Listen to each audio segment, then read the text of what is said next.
سلام عنصر آتشی های عزیزم، نیت کنید تو حوزه سلامتی کاری مالی.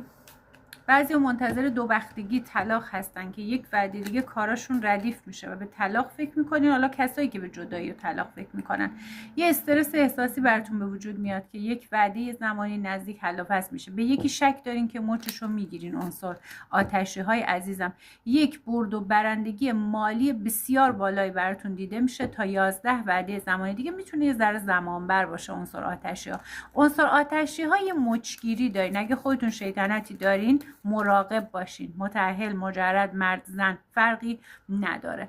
عنصر آبی های عزیزم، نیت کنین که براتون شادی غیر منتظره افتاده. کسایی که منتظر بارداری هستین براتون بارداری، شادی و شانس افتاده. اونایی هم که فرزند پسر دارن رو فرزند پسرشون یک وعده زمانی دیگه براشون شادی میبینم. تو حوزه سلامتی براتون یک کار مثل رضایت توی کار پزشکی، مثل دستگاه گوارش، دستگاه تناسلی یا حالا هر چیزی میتونه به معده و کلیه و رحم میتونه ربط داشته باشه، ولی خب اینجا شادی برای عنصر آبی ها دیده میشه. عنصر آبی ها یه ذره باید دخل و خرج های مالیشون رو بسنجن، چون من یه ذره نگرانی مالی براشون میبینم.